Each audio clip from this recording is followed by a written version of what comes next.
evening and welcome to GamesMaster and a very happy new year to every man, child and especially woman out there, because we're celebrating 1997 with a girly special.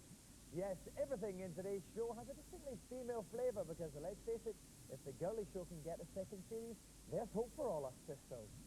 Later on in the show, the woman who's responsible for more worn-out pyjamas than any other, Zoe Ball, will be joining us. But first, we begin with today's event, which, keeping with the girly theme, we like to call Platform Queen.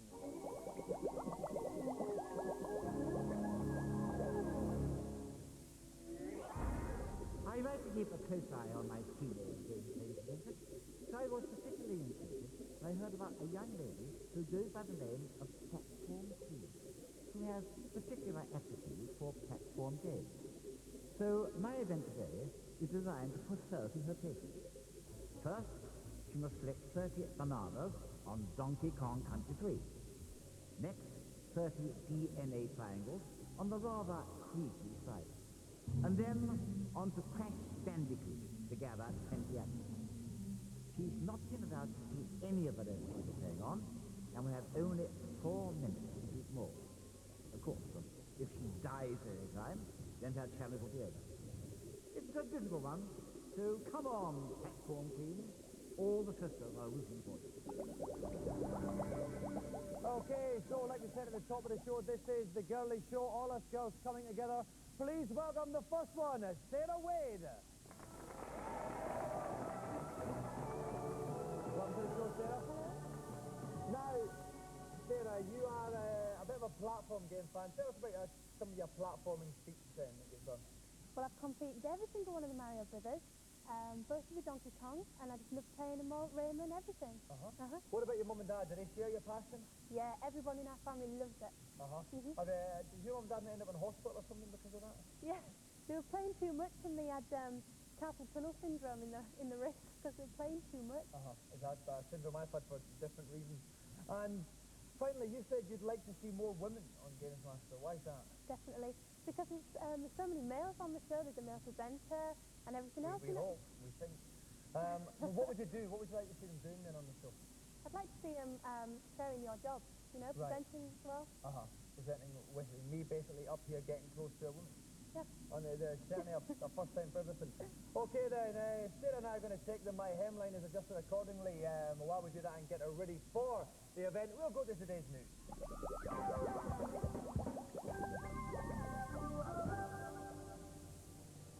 Like Pamela Anderson's Hand in Marriage, the arcade racing game is one of the most hotly contested genres around. The latest effort trying to muscle in on the action is GPI Club from Konami, a company not noted for its racing pedigree. The game involves racing around city centres behind the wheel of a souped-up Mini. Some might say it's a rip-off of the Italian Job, others might say it's the most original driving game in years, allowing players to choose their own route through the city and generally cause the kind of havoc not seen since Tony Adams lost his license. Club GTI will be in arcades next March. Word of the Dream Team? Well, we're the mean team. Cleaning up at the American box office at the moment is Space Jam, Warner Brothers' latest animated extravaganza, featuring Michael Jordan digitally inserted into a cartoon world to help Bugs and Co out with a spot of alien bother. So we challenge them to a basketball game. Released in March, fans of the movie will be able to continue their animated fantasies with Space Jam on the Saturn and PlayStation from Acclaim, two basketball games that bear an uncanny resemblance to NBA Jam on the Mega Drive, also from Acclaim. Like me, the problem with pets is they smell and cack all over the place. Well, now the nation's gone bonkers for creatures on the PC, which allows you to nurture your very own virtual captive without the smell. You can hatch your little critter, treat it with love and affection, and you'll be able to sit back and feel smug as your well-balanced progeny frolics happily, learns about its environment, and even plays doctors and nurses with other squishy mates.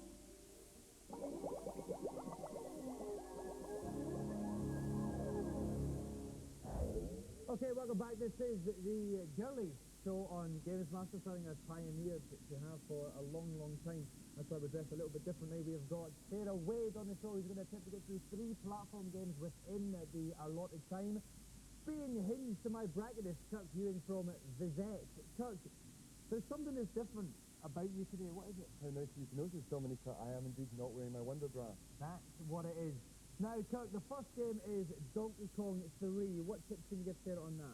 Well, okay, you've got to guide your various collection of donkeys around the time. The best tip for all the games that you're going to play is just take things slowly, because you're not going to get a second chance.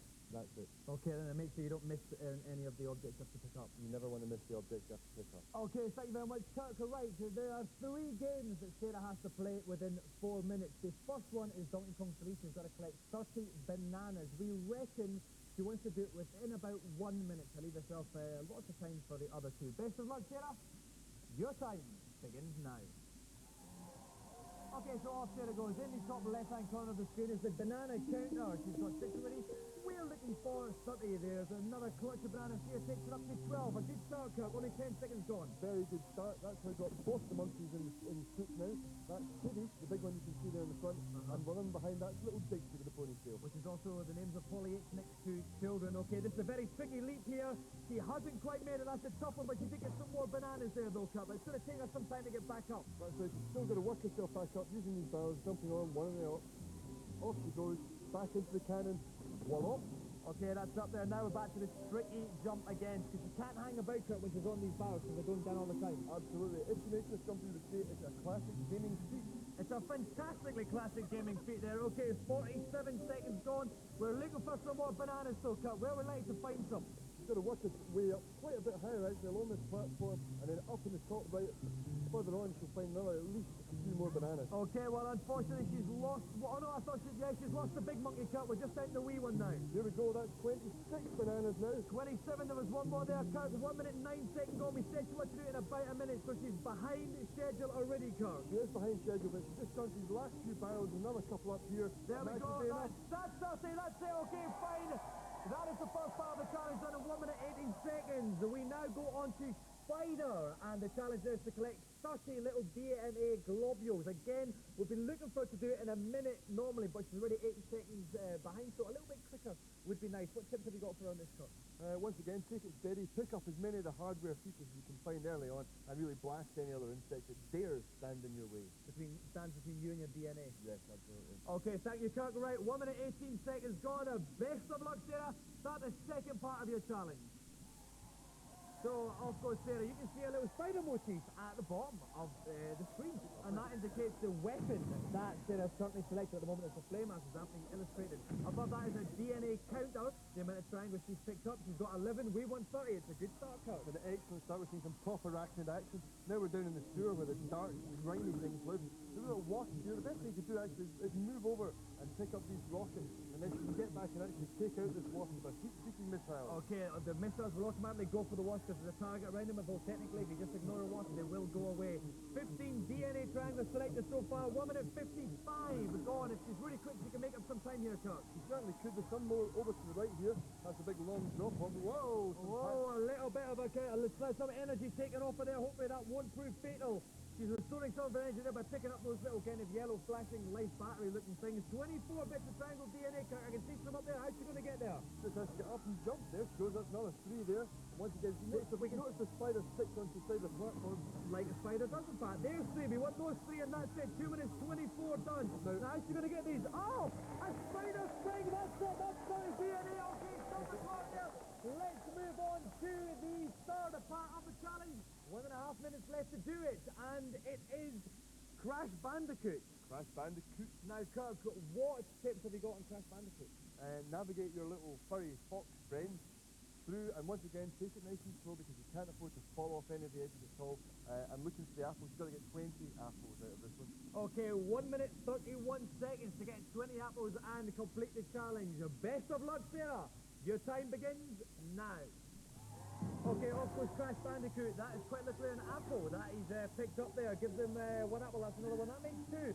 The apple count on the top left-hand corner will only pop down when Sarah's collected an apple, so it won't be there for long, so watch very closely.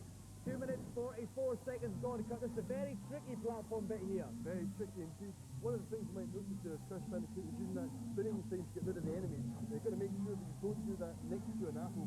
Okay, it's a very hard challenge. Oh no, and Sarah has missed the platform there, goes crashing down into that, the great foxhole in the pits of the air, which means the challenge has ended unsuccessfully. Well, congratulations, Sarah. Let's talk to the three parts there. We must have said at this point in time, you had played the games. We deliberately didn't show you the levels that you're playing on N, so you were up against it. The first one on Donkey Kong Country, maybe about 20 seconds slower than you might have liked to have done it, yeah? Yeah. What was the problems there? Well, it was a tough level, wasn't it? Yeah, and there's barely any bananas about, you know. That thing which often happens in life, and many a terrible wartime drama has been based on that very series. You did make up the time in the spider one, though. Yeah. So that was all right. We were a bit on there, and then again we came to Crash Bandicoot, which is very, very hard. What was the problem then with the platforms at the end of it? Well, I don't play 3D games really. I play like Mario's straightforward platform games, you know. So it's a bit difficult, different, you know. Well, we will certainly bear in mind your suggestion for more women to be involved in the show. It's certainly something I'd like to see. So, thanks so much indeed for coming on. Sarah Wade. Right, so off goes Sarah. Wonderful girl, lovely personality, pish player. On that amusing note, let's go to today's review.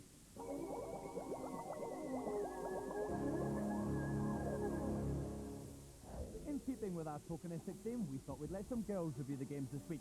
First up, it's not as attractive as Zoe Ball, it's Tobal number 1. The gameplay isn't as complex as the games like Tekken and Virtua Fighter, and the enemies aren't quite as intelligent as you'd like them to be, so it makes it erring on the side of average. I agree with Kate. The fighting mode is quite average. The really exciting part is the quest mode. It's very cool. You walk around, you get to fight any enemy that comes in your way, you learn how to jump over things and do different moves, and you get to pick up things if your energy level is low. Overall, it's an average shoot 'em up, but with the quest mode, it's definitely worth a purchase. The only downside is that it does run slower than the import version.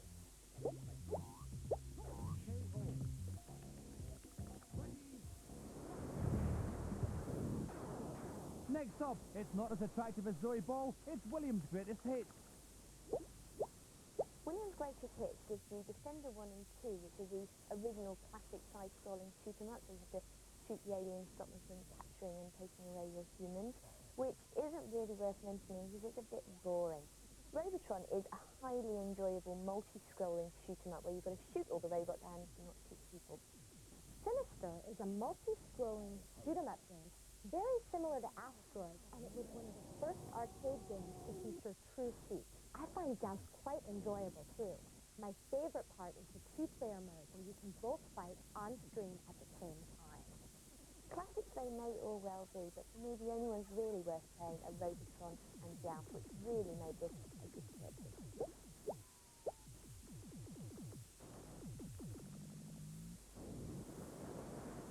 Finally, it's not as attractive as Zoe Ball, it's Amok on the Saturn. There are various mission objectives where the action takes place either on land or in the water. It's a fun shoot 'em up, but it's also very tough. And you've got a few different viewpoints as well.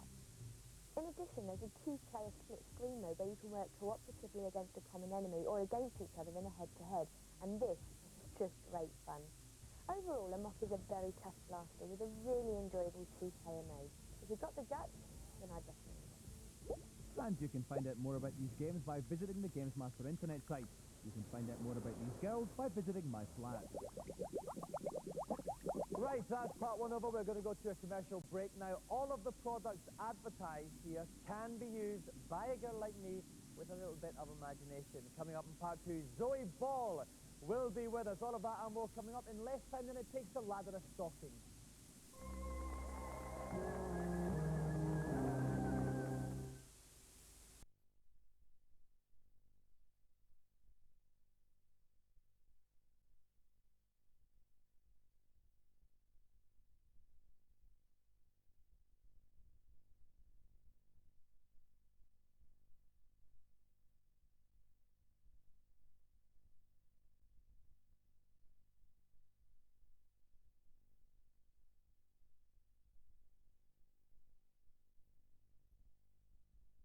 Dress is getting dangerously more comfortable with every minute. Zoe Ball is here. She's just making sure that she is shaving her pits and legs closer than I did this morning.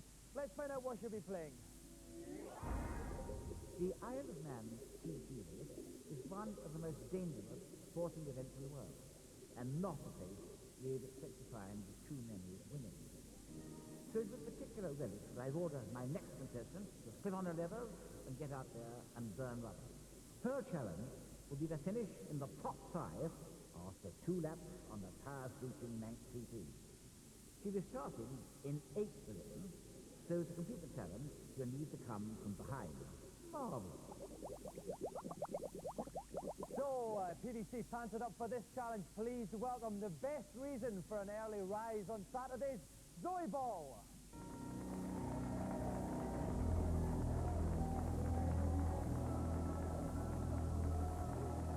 Welcome to the show, Zoe. A wee bit of lipstick on my hand. No. Can I just comment on how fantastic it is? Can I have a little stroke? Yes, you can certainly have a look. So, how do you We have a problem here. We've got a VPL. Right. Okay. Just a bit of advice. There is a contractual thing about male channel 4% as muscular pants at all times. I also have a visible belly line as well, which I can't do anything about. But I am expecting. I am with child, as they say. Now, let's talk about getting up early in the morning.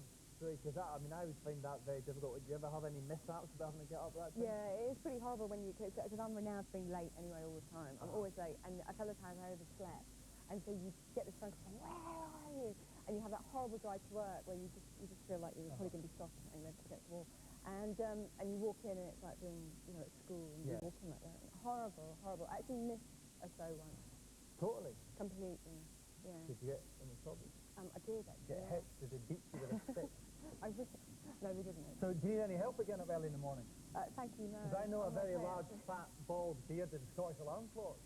Really? That you could use. And this is on a motorbike. Do you have a motorbike? Have you been on a motorbike before? I'm actually terrified of motorbikes, but I like it at the back.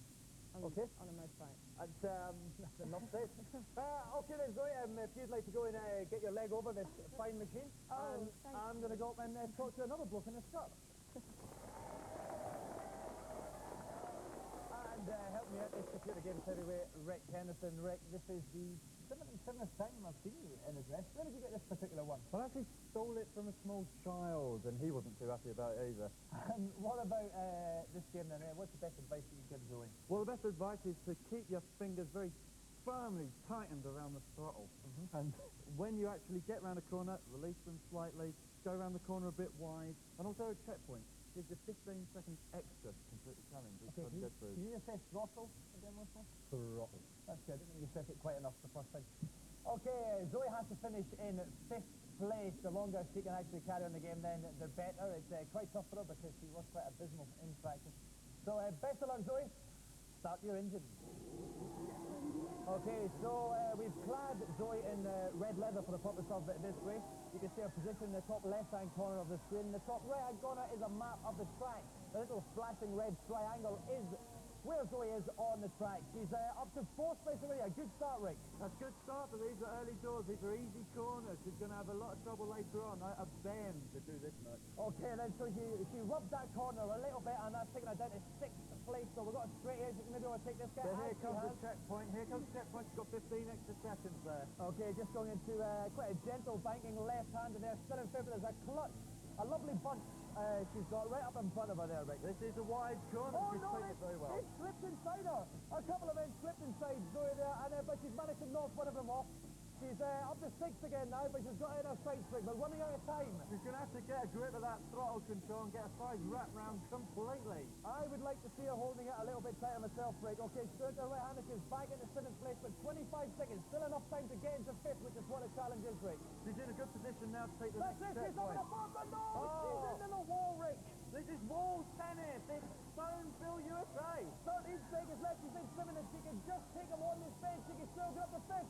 She's revving up there. She's taking the left-hander. Oh, no! She's in the wall. She's going to slow down. I don't think she's going to do it. 3, 2, 1. That is the time. Oh! She did get through the finishing line, but let's just see. We are finishing 6th. So by 1 place, Zoe's challenge ends in failure. Bad luck, Zoe. You were doing quite well at the start there, then what happened? What went wrong? I was listening to you. And, always a bad mistake. Yeah, absolutely. And also, it's so difficult to have to concentrate so hard, and I'm useless at these kind of things. You're not... But I enjoyed it, though. you know, I don't think it was so bad, was it? You're not the first woman to be captivated by the rolling lilt of my accent, Zoe, it has to be said. Well, Zoe, you haven't won the joystick. I'm not at all surprised. I never thought I was going to win it, though, so at least I'm not disappointed. But you have captured my heart. Oh, have I? So I hope you can take that home as consolation. Oh, darling. Oh, yeah. Thank you very much indeed for coming on. Who writes them home? I make them all up. Isn't Really? it amazing? Do you know what I mean? I just find it, I feel it about here, or sometimes lower down, and before I know it keeps coming. And that's it. But thank you very much for coming on. Always nice to have someone on who I fancy. That's why I'm to it. Same for you. Okay? Oi, easy, Tiger. Ladies and gentlemen, thank you very much. Tonight's special guest, Zoe Ball. Okay, it's about this time in the show where I come up with a highly complicated but very amusing link into today's feature. In the interest of variety, though, today I won't.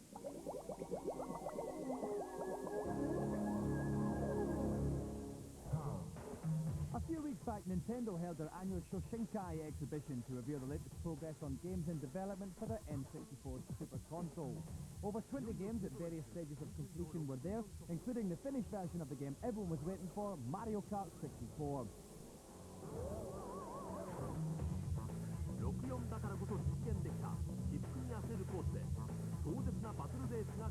For people like me with lots of mates, a particularly appealing fact was that it can be played as a 2, 3, or even 4-player game, with each player having a surprisingly intelligible view.